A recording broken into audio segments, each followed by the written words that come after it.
Hello, welcome to Direct Stars, and you're welcome to our biology class for today. So, in our class today, we're going to be talking about microscopy. We treated these in the previous class, but still, we are continuing with it. So, our objectives for the lessons today are that at the end of the lesson, you should be able to understand the principles and the uses of light microscope and electron microscope. And secondly, you should be able to differentiate between a light microscope and an electron microscope based on their structure, magnification, resolution, and applications. All right, so let's delve into what we have for today.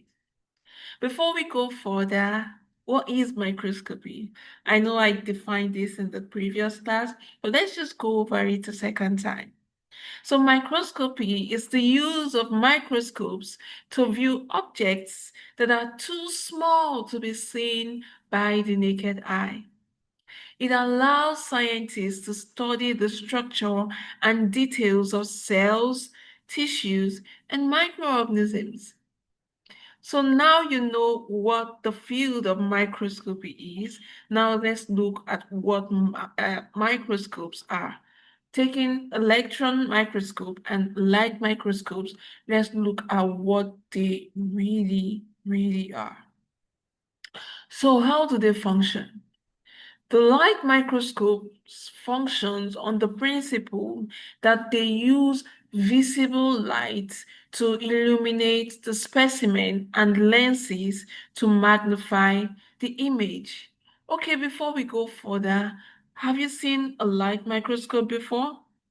Or an electron microscope? Can you differentiate between the two of them? Okay, should in case you've not come across them before, here with me is a picture of what a light microscope looks like and what an electron microscope looks like.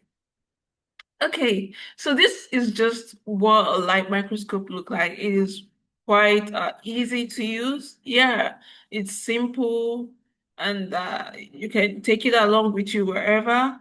But an electron microscope is quite complex. You can see its features, how it's built. So you can see the difference now. So now let's look at the functions.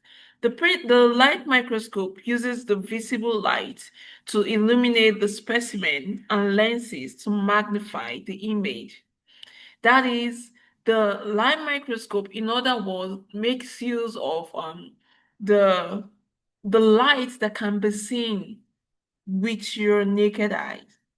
That is in the electromagnetic spectrum, the rays or the lights, those that can be seen with the naked eye, this is the kind of light that the light microscope functions with.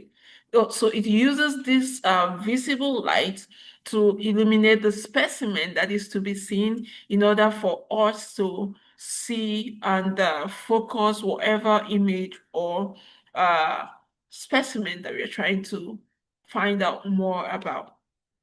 So this is for the light microscope. You can see it's quite easy. Just the light we see with our eyes every day. With it, we can make use of the light microscope. But it is not so for the electron microscope. How? Okay, let's take a look. It says the electron microscope uses a beam of electrons to illuminate the specimen and electromagnetic lenses to focus the image. So when we talk about a beam of electron, this is quite different from the visible light we see with our eyes every day. So the ability for us to see is made possible with the aid of the visible light. But this electron microscope is different. So when we say electron microscope, when we say beam of electrons, what do we mean? The beam of electron is a stream of electrons traveling together in a focused or directed manner, which is often accelerated by high speed. Okay, to break this down further for you, um, when we talk about beam of electrons, take for instance this laser. Yeah, They function in medical fields and other scientific fields as well, used for different purposes, medicinal and all that. Yeah. So when we talk about electron microscope, it makes use of this beam of electron to illuminate the specimen and also makes use of electromagnetic lenses.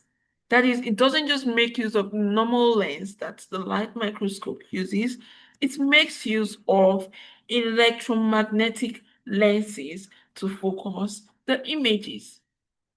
Okay, we're going to be stopping here for now. If you want more of these, please do well to subscribe to our YouTube channels so you can access more of such videos. Thank you so much for watching. Bye for now.